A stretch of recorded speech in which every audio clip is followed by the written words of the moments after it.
नमस्कार माझ्या मित्रमैत्रिणींनो. Solving questions with Gauri ma'am या माझ्या यूट्यूब चॅनलवर तुमचं सगळ्यांचं स्वागत आहे. डॉक्टर होमी भाभा बाल वैज्ञानिक स्पर्धा या परीक्षेसाठी आपण तयारी करतो आहोत. 6वी आणि 9वी मध्ये असणारी मुलं ही परीक्षा देऊ शकतात. तुम्ही आता जर 6वीत गेला असाल तर नक्की या परीक्षेसाठी फॉर्म भरा. साधारण 20 जूनच्या आसपास या परीक्षेचे फॉर्म्स निघतात. परीक्षेची तयारी करत असताना आधीच्या प्रश्नपत्रिकांमधून घेतलेले प्रश्न सोडवून बघणं आवश्यक असतं. त्याचबरोबरीने आणखीनही प्रश्न सोडवण्याची प्रॅक्टिस खूप आवश्यक असते. या प्रॅक्टिससाठी तुम्ही माझ्याकडनं चॅप्टर वाईज क्वेश्चन बँक घेऊ शकता, जी ऑनलाईन मोडवरती अवेलेबल आहे. याचं पेमेंटही ऑनलाईन करायचं आहे. या व्हॉट्सअप नंबरवरती तुम्ही माझ्याशी संपर्क करू शकता. यामध्ये 300 पेक्षा जास्त प्रश्न तुम्हाला मिळणार आहेत विथ आन्सर की आणि 4 मेगा टेस्ट जे फायनल एक्झाम पॅटर्नवरती बेस्ड आहेत त्यासुद्धा यामध्ये इन्क्लुडेड आहेत. तर तुमचं प्रिपरेशन एक कम्प्लीट प्रिपरेशन होऊ द्या. ही क्वेश्चन बँक माझ्याकडनं नक्की घ्या. आज जो प्रश्न आपण डिस्कस करतोय तो 2024च्या प्रश्नपत्रिकेमधनं घेतलेला आहे. पुढील पदार्थांची चव ओळखणारे जिभेचे योग्य बिंदू लिहा. चिंच, कारले, खारे दाणे, खजूर. इथे जिभेची आकृती दाखवली आहे. तिथे PQRS असं 4 ठिकाणी त्यांनी लेबल केलंय आणि इथे पर्याय बनवलेत. त्याच ठिकाणी PQRS वरती कशाची चव आपल्याला कळू शकेल असं इथे लिहिलेलं आहे.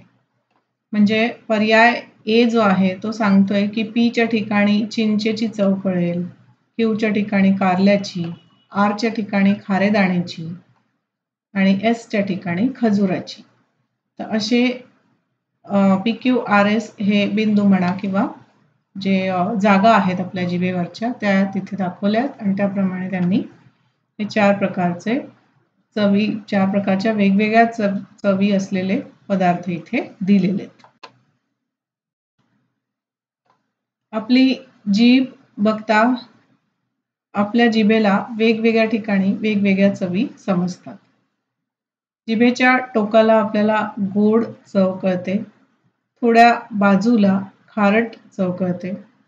या भागामध्ये आपण आंबट चव आहे का हे लक्षात घेऊ शकतो आणि जिभेच्या मागच्या बाजूला जे आहे तिथे कडू चव आपल्याला कळते. मधला जो भाग आहे जिभेचा तिथे स्वादिष्ट चवदार चव आपल्या लक्षात येते, ज्याला उमामी असं म्हणतात. ठीक आहे. तर या पद्धतीने जिभेच्या वेगवेगळ्या भागांना वेगवेगळ्या चवी कळतात. ह्या डायग्रामवरनं या माहितीवरनं आपलं उत्तर निघतंय पर्याय डी. जे बघा पी हे सगळ्यात मागचा भाग आहे जिथे आपल्याला कडू चव कळते आणि इथे त्यांनी काय दिलंय पी मध्ये कारलं. कारलं कसं असतं? कडू. कारल्याची भाजी तुम्हाला आवडत नाही ना? खूप कमी जणांना आवडते माहिती आहे मला. तर ती चव आपल्याला इथे जिभेच्या मागच्या बाजूला कळते. नंतर क्यू मध्ये काय आहे? चिंच. चिंच कशी लागते? आंबट. इथे क्यू बाजूला. ठीक आहे. खारे दाणे खारट असतात म्हणजे सॉल्टी चव, तर ती इथे आरच्या ठिकाणी आपल्याला कळते खारट चव. आणि खजूर गोड लागतो.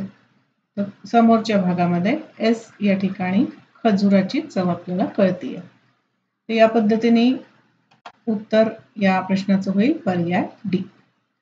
ठीक आहे. चला तर मग आजचा व्हिडिओ इकडेच संपवते आहे. तसेच अजूनही सॉल्व्ड MCQ घेऊन येते. चॅनलला बघत राहा. लाईक शेअर सबस्क्राईब करा. बेल आयकॉनही दाबा म्हणजे जसा व्हिडिओ पब्लिश होईल तसं नोटिफिकेशन तुम्हाला मिळेल. भेटत राहूया. टाटा.